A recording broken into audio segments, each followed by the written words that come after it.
உங்கள்கிட்ட இவ்வளவு தூரம் உங்கள்கிட்ட இன்டைரக்டாக சொன்னதுக்கு அப்புறமும் பாரு கூட சண்டை போடுறதுக்கு நீங்கள் தயாரானீங்கன்னா உங்களை எப்படி உள்ள வைக்கிறது? சார் தயவு செய்து இவனை இந்த வாரம் வெளியே தூக்கிடுங்க சார் அப்படின்னு ஆர்டர் கொடுத்துருக்காராம். பாருடைய பிஆர் யாருன்றது உங்களுக்கு எல்லாத்துக்கும் தெரியும், நான் சொல்ல வேண்டியதில்லை. உள்ளே வந்து பார்த்தீங்கன்னா பாருடைய டேமேஜ் கண்ட்ரோல் அந்த விஷயத்துக்காக வந்து அயராது உழைத்து கொண்டிருக்கும் ஒரு நபர். சனி ஞாயிறுகளில் ரொம்ப பாடுபடுறார் அவர். இந்த வாரம் யாரை தூக்குறது அப்படின்ற டிசிஷன் சில நேரங்களில் அவருக்கு போகிறதுக்கு வாய்ப்புகள் இருக்குது. அவர் டீமு ஓட்டு இதெல்லாம் வந்து கண்கட்டி வித்தையாக இருந்தாலும் கூட இருக்குது அப்படின்னு நினைக்கிறேன். அப்படி ஒன்று இருந்துச்சுன்னா இந்த வாரம் எஃப்ஜே காலியாகிறதுக்கு வாய்ப்பு இருக்குது. என்னடா சொல்கிறீங்க அப்படின்னு கேட்டிங்கன்னா உண்மைதான் நான் சொல்கிறது. யார் யார் இந்த வாரம் வந்து ஹாட் சீட்டில் இருக்கிறதுக்கு வாய்ப்புகள் இருக்குது அப்படிங்கிறத நம்ம கெஸ் பண்ணுறோம் அப்படின்னு பார்த்தீங்கன்னா, ஓட்டுகள் அடிப்படையில் பார்க்கும்போது, அன்அஃபிஷியல் ஓட்டிங் அடிப்படையில் பார்க்கும்போது கடைசி 6 இடங்களில் இருக்கிறது சாண்ட்ரா, பிரஜின், சுபிக்ஷா, அமித், அப்புறம் வந்து எஃப்ஜே, இன்னும் ஒருத்தவங்க இருக்காங்களே, 5 பேர். சாண்ட்ரா, பிரஜின், அமித், சுபிக்ஷா, அப்புறம் வந்து பார்த்தீங்கன்னா எஃப்ஜே. இதில் யாரை தூக்குறதுக்கு வாய்ப்பு இருக்குது இந்த வாரம்? சுபிக்ஷாவை தூக்குறா இருந்தால் எப்பயோ தூக்கியிருக்கணும்.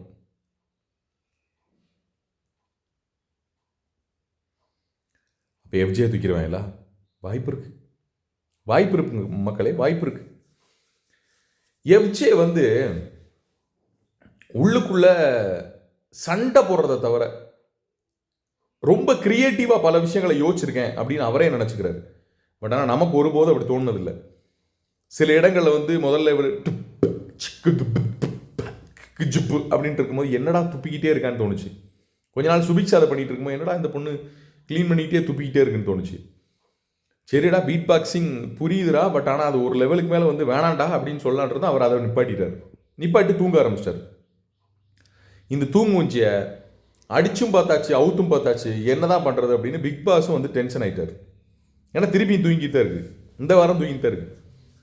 இது மட்டும் இல்லாமல் இவ்வளவு செயல்களையும் தாண்டி இந்த வாரம் இந்த இதை என்ன பண்ணியிருக்குன்னா, ப்ரோமோவில் பாருவுக்கு எதிராக பேசியிருக்கு. பாருவுக்கு எதிராக வந்து எஃப்ஜே பேசுறது வந்தனால தான் நான் யோசிக்கிறேன் கண்டிப்பாக அவர் எவிக்ட் ஆகிறதுக்கு வாய்ப்புகள் இருக்குது. அது மட்டும் இல்லாமல் அரோரா கூட எவன் எல்லாம் க்ளோஸ் ஆகுறானோ அவன் எல்லாம் கண்டத்தில் சிக்கிறான்னு அர்த்தம். அரோரா கூட துஷார் க்ளோஸாக இருந்தான், வெளியே போயிட்டான். அதான் முதல்ல கேப்டன்சியை இழந்தான், க்ளோஸ் ஆகி அதுக்கப்புறம் வெளியே போயிட்டான். அதுக்கடுத்து கமருதீனை காப்பாற்றி உள்ளே உட்கார வச்சுருக்காங்க. இல்லை எப்பயோ வெளியே போயிருக்கணும். வினோத் அரோரா கூட சேர்ந்தான். இன்னைக்கு கேவலமாக பேசுகிறாங்க வினோத்தை பற்றி. வினோத்தோட உண்மையான முகம் வெளியே வந்துருச்சு. கேவலம். இந்த வாரம் அரோரா கூட எஃப்ஜே பயங்கரமான கட்டிப்பிடி வைத்தியத்தில் இருக்கான். அப்படி பார்க்கும்போது அந்த ஒரு சென்டிமெண்ட்லையும் பார்க்கும்போது எஃப்ஜே போகிறதுக்கு வாய்ப்புகள் இருக்குன்னு நான் நினைக்கிறேன். எனக்கு என்னமோ பர்சனலாக தோணுதுங்க அதுங்க. என்னங்க அடுத்து சுபிக்ஷா விட்டுருங்க. சுபிக்ஷா வந்து அவங்க டபுள் எவிக்ஷனாக இருந்தாலும் எவிக் பண்ணுறதுக்கு வாய்ப்புகள் இல்லைன்னு தோணுது. கனி அவர்கள், இதுக்கு நடுவில் கனி இருக்காங்களே, மறந்துட்டேன். கனி இந்த வாரம் போடுவாங்களா? கனி வந்து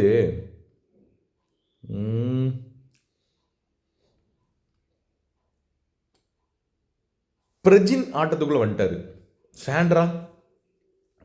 சாண்ட்ரா பிரஜின் இவங்க 2 பேத்துக்கு நடுவில் ஒரு கண்டென்ட் கிரியேட் ஆகுதே, அதை நீங்கள் பார்க்கலையா? ஒரு கண்டென்ட் கிரியேட் ஆகிட்டு இருக்குல்ல. என்ன அழுக வைக்கணும்னு இவரை ட்ரை பண்ணுறாரு. என்ன அழுக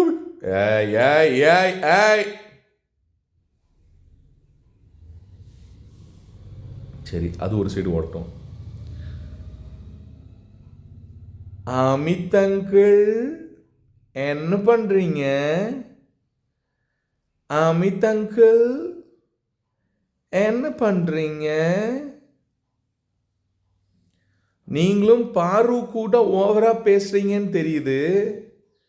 இப்ப லைவ்ல பார்க்கும்போது கூட பாருவை நீங்க ஓட்டிக்கிட்டு இருந்தீங்க. தப்பு அங்கிள், உங்களை தூக்கி வெளியே போட்டுருவாங்க, பார்த்துக்கங்க அங்கிள். வியானா இந்த வாரம் நாமினேஷன்ல இல்லை. என்ன பர்ஃபார்மன்ஸ், பாயிண்டாக பேசுது, வியானாவா பேசுது அப்படின்னு நமக்கே ஆச்சரியமா இருக்கு. அந்த அளவுக்கு பாயிண்டாக பேசுது. இப்போ உள்ள உட்காந்து ஆ இவங்க எல்லாம் டாஸ்க் ரூமுக்குள்ளே போவாங்க.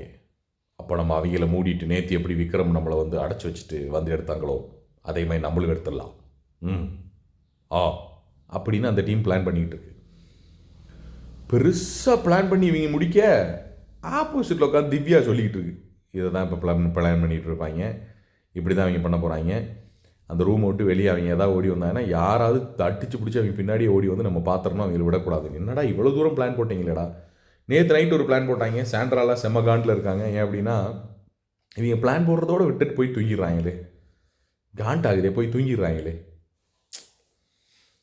சரி, இந்த கப்பிள்ஸ் என்ன பண்ணுறது? கவர் கப்பிள்ஸை ஒன்றும் பண்ண முடியாது, ஒன்றும் பண்ண முடியாது. சில ஃபோட்டோஸ் எல்லாம் வந்து வருது, கமருதீன் வந்து சை வாயால் எவ்வளோ சொல்லுவேன், இவங்களை பற்றி பேசவே முடியாது.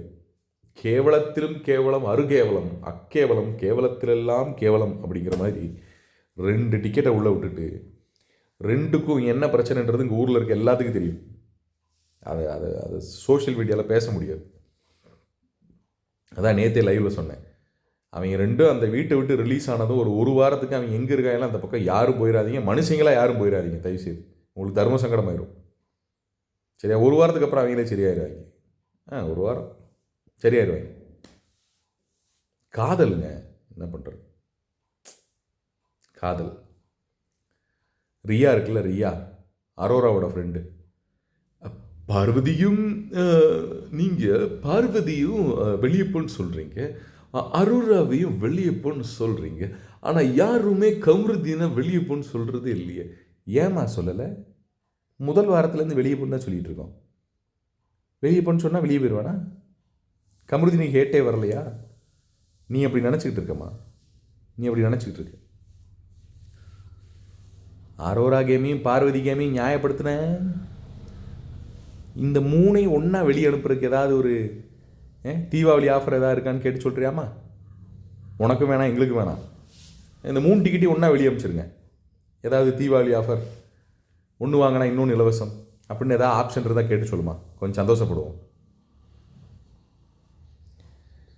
ஷோ மக்களே, பிக் பாஸ் நினைப்பார் கண்டிப்பாக, லைவில் சொன்ன மாதிரி இவங்களை அடிச்சும் பார்த்தாச்சு, அவுத்தும் பார்த்தாச்சு, என்னடா ஒன்றும் கிடையாது இவங்கிட்ட. நேற்று விக்கல்ஸ் விக்ரம் சொல்லிட்டு இருந்தார் பாருங்க, ஏய் நாங்கள் சும்மா கண்டென்ட் பண்ணிகிட்டு இருந்தவங்களை பார்த்து கூப்பிட்டு இங்கே வந்து இது மாதிரி பண்ணுங்கடா, யோசிக்கடாடா, நாங்கள் எப்படா யோசிப்போம், எங்களுக்கு எப்படா அது தெரியும். செருப்பால் அடித்த மாதிரி இருந்திருக்கும். யாருக்கு? பிபி டீமுக்கு செருப்பால் அடித்த மாதிரி இருந்திருக்கும். எப்படிப்பட்ட ஒரு கண்டென்ட் பண்ணுறீங்க பார்த்தீங்களாடா, எப்படிப்பட்ட ஆளை செலக்ட் பண்ணியிருக்கீங்க பார்த்தீங்களாடா, கருமம் பிடிச்சவங்களா.